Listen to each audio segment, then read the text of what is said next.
Well, what are they thinking? Be honest. Yeah, I think, quite honestly, they probably feel a little pressure on their pet program.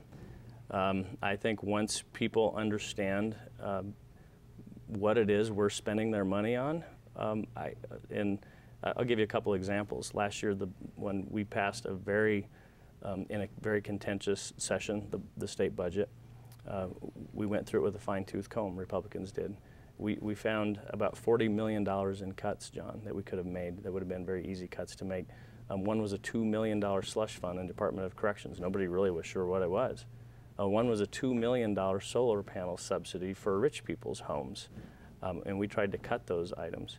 And I think that, I can't help but think that it's because of items like that some people would bristle at the idea of having a bill such as the one that we want to introduce.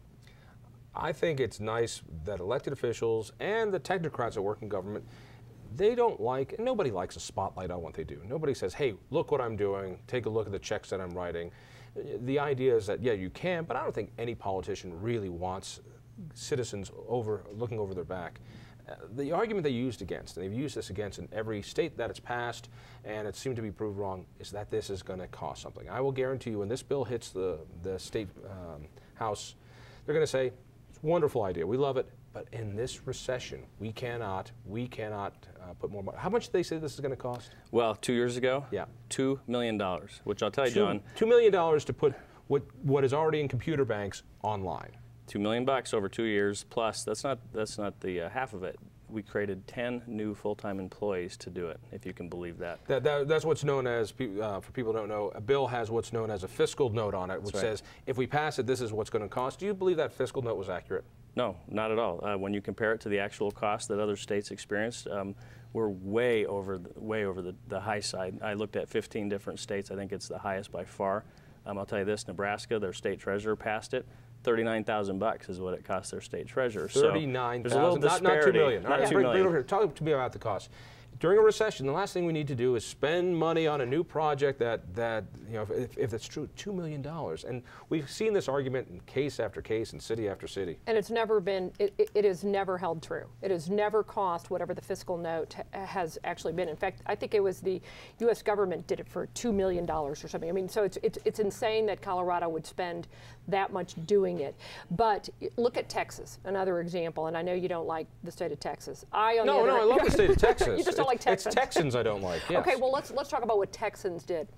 They said it was going to cost a couple $1 million, and it ended up costing them $300,000. However, in the first year that they did it, they found several $1 million in cost savings as they recognized they had duplication of services. So what they found out is they were finding, oh, well, we're doing this in this department, and we're doing the exact same thing over here. Wow, we don't need to be doing it in two different places. So what they actually found, and there's, it was a transparency article that was in Texas. It was, in fact, it was at Texas Public Policy Foundation.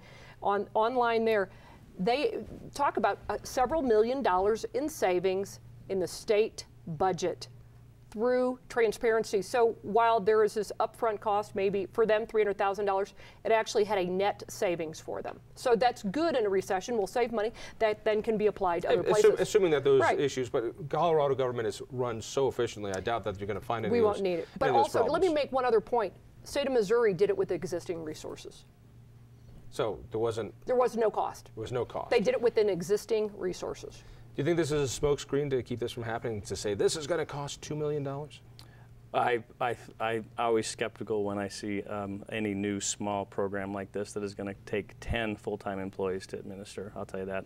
I was just going to point out, John, of the 15 that I looked at, 15 either bills or executive orders in the United States that, the 15 states that passed this legislation or executive order, I think 6 of them did it within existing revenues. 6 of them did it within existing revenues. And while there will be a cost, obviously, it's going to cost something because it's going to cost time. I understand that. The point of the matter, to go a little bit further than Amy is going here, is that once we have full transparency in how we're spending money, then we can come back and we can say, okay, for every dollar you put in, this is how much you got in roadways. This is how many people came off our welfare rolls. And we can tie it dollar for dollar and have real accountability.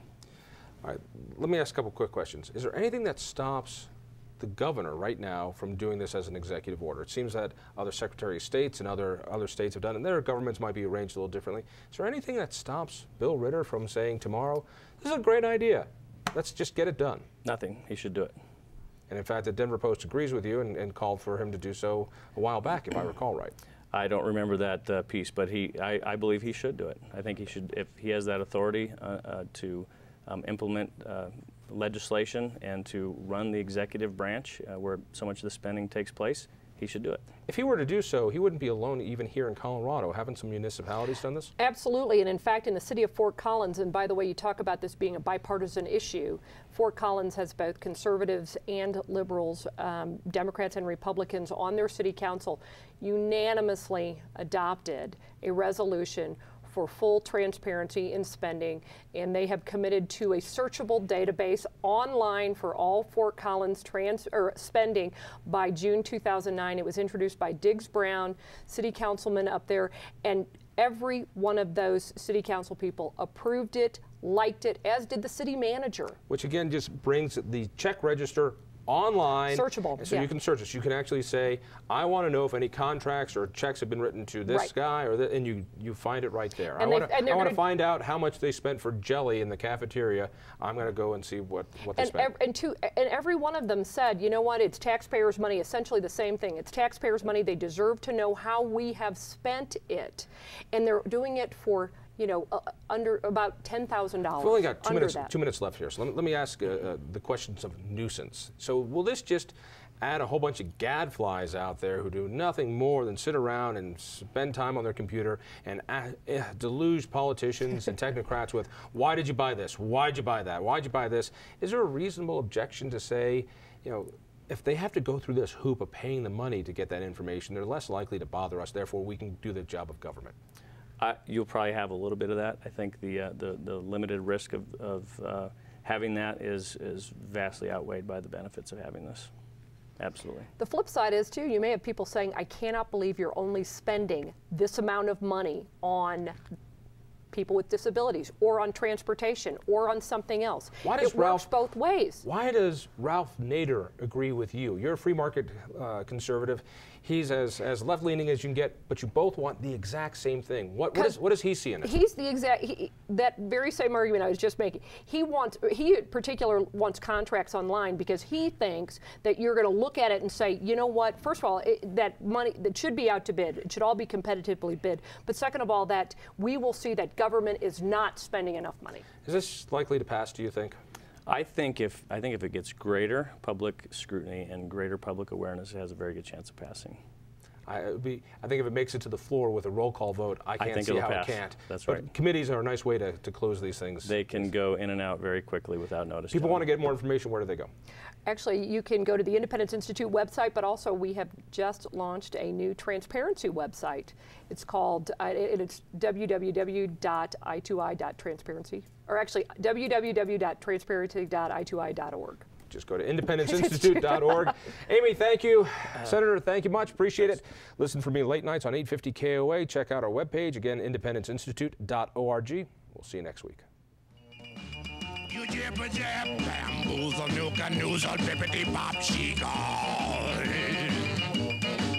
You jibber jab, bamboozle, nuka noozle, bippity bop, she called.